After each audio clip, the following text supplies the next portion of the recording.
9 out of 50. Hindi ka na naman nag-aral. Puro ka na naman ML. Anong ginawa mo? Nanood ka na naman ng K-drama.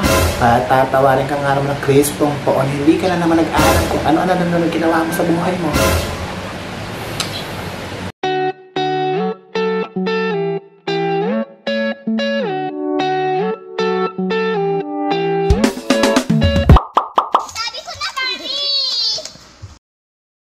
So, hi, hello, mabuhay! Welcome again to my YouTube channel, mga kamanika. So, mga kamanika, dumating na naman tayo sa araw na kung saan tayo ay magmamanikaan. Dahil ang mga tunay na manika ay dapat na nagmamanikaan araw-araw. So, sa mga bago nating kamanika na ngayon pa lamang pumunta sa aking YouTube channel, don't forget to like and subscribe my YouTube channel, my vlogs, para naman dumami pa ang makapasahan ko ng kamanikaan. So ngayon mga kamanika, dahil naka-enhanced community quarantine pang din tayo mga kamanika, wala tayong magagawa kundi alalahanin na naman ang ating mga nakaraan, dahil ang mga nakaraan to ang siyang huhubog o siyang magiging gabay para sa ating hinaharap. Ganon. Aalalahanin natin ang top 5. Etong top 5 na to, etong mga nakakuha ng mataas na score sa akin. Top 5 uri ng mga teachers sa classroom.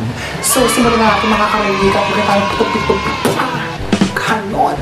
So, number 1. Ito yung mga teacher nating palabintangin. Pero yung pagbibintangan ka sa lahat ng bagay na hindi mo naman ginawa. Yung lahat parang alam naman nila yung mga pinagdaanan mo. Hindi nila alam kung bakit ka nagkaganto, bakit ganyan. Ang alam lang nila yung alam lang nila. So class, i-record natin ang mga scores na nakuha nyo. Mr. Bayag. Sir, 9 po. 9 out of 50. Hindi ka na naman nag-aral. Puro ka na naman ML. Anong ginawa mo? Nanood ka na naman ng K-drama. Tatawarin ka nga naman ng Kristong Poon. Hindi ka na naman nag-aral kung ano-ano na ginawa mo sa buhay mo. Grabe naman kayo, sir, sa kaklase ko. Kung pahipahiyain nyo, hindi ba pwedeng bobo lang siya? Nakakaloka. Oh, ikaw, Mr. Babs. Ilan ako mo? 50. 50 po, sir, yung score ko. 50 out of 50. Nangopya ka na naman, ano? Mr. Babs, kanino ka kumopya? Ay, sos. Lahat na ibinentang mo, sir. Kagaling. So, number 2. Ay, ang mga teacher nating palatinda. Ito nga naman yung buhay entrepreneur, buhay negosyo. Nagtatrabaho na nga, nagne-negosyo pa. Kahit anong makita ng ating mga teacher na pwedeng ibenta, dadalhin sa classroom para ibenta sa buong klase. Okay, class, good afternoon everyone. So sa lahat ng nagugutom, meron akong dalang crinkles, meron akong dalang mani, meron akong dalang puto, meron akong dalang boy bawang, meron din akong dalang chicharon, meron din akong dalang candy, meron din akong dalang yosi. Sinilisto. Okay, ngayon ay ating final term examination. So, lahat pakilabas ang test booklet at eto ang inyong exam.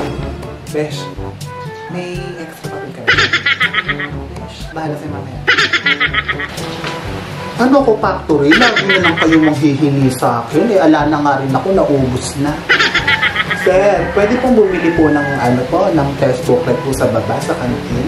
Huwag kayong nag-aaway. Meron ako dito. May tinda ako, 7 pesos lang. Ang mahal naman po. Best lang po yun sa kantin, sir. Sa baba na lang po ako bibili. Bawal lumabas. Ay, sus. Akala ko teacher. Security guard na din pala siya. So, number 3. Sila ang mga teacher na palatur. Eto nga naman yung mga teacher natin, namimiss na talaga natin dahil sa teacher na to, nakakagala tayo at nakakalabas. So class, good afternoon. We're going to have our field trip in compliance with your requirements in this course. Lahat ng sasama class sa ating field trip ay exempted na sa ating final term examination. Sir, saan naman po tayo pupunta, sir? So, ang ating mga pupuntahan, pupunta tayo sa Nissin, Jollibee Commissary, Pepsi, Shattered Kingdom. Sir, paano yung mga hindi sasama? So, lahat ng hindi sasama ay required kayong magpasa ng reaction paper to be submitted tomorrow regarding the speech of President Rodrigo Duterte. So, number 4, teacher na palabunos sa index card. Sino ang pumatay kay Lapu-Lapu? Mr. Bayad. Sir, yung tita ko po, nakita ko po kasi siya kahapon, tinitilad po niya yung Lapu-Lapu po. Kaya piling ko po yung tita ko po yung pumatay, sir. Mr. Bayad, mukhang niloloko mo ata ako. Stand up. Face the wall. Huwag kang uupo hanggat hindi natatapos ang period ko. Sir, hindi ko po alam. Ay sus, sir, hindi ko po alam kasi adobong baboy po ulam namin kahap. Saka sir, paano niyo ako natawag? Hindi pa ako nagbibigay ng index card.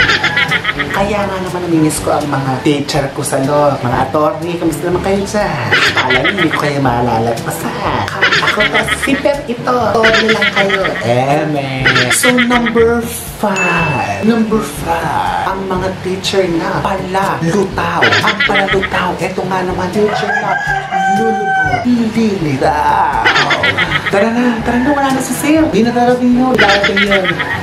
Sa akin kayo maniwala, hindi nga darating yun. Nararamdaman ko wala na si Sir. Mauna na tayong umalis. Teka, antayin natin si Sir 15 minutes. Nakaloka. Pumasok pa kayo kung ayaw nyo rin pala mag-aral. Ay, Epal, papansin. Wala na si Sir, hindi na papasok yun. Guys, nag-text si Sir. Meron daw siyang meeting. So, sabi niya, see you next meeting na lang. Lagi na lang gano'n. Sinabi pa si Mayor. Lagi nyo pa. So, once again, tapos na naman tayo sa isang manikaan, mga kamanika. Kung kaya, puputulin ko ng ating mga kamanikaan na sa mga susunod na vlog ko na lamang ulit tayo magmanikaan. Sa mga hindi pa nakaka-subscribe ng aking YouTube channel, subscribe and like, share nyo po ang aking mga vlogs. Once again, maraming salamat mga kamanika. Taus-puso at bukal po ang aking pasasalamat sa mga sumusuporta at lalong-lalo na shoutout sa aking mga kaguruan. Miss na miss ko na po kayong plastikin. See you again to my next vlog. Thank you.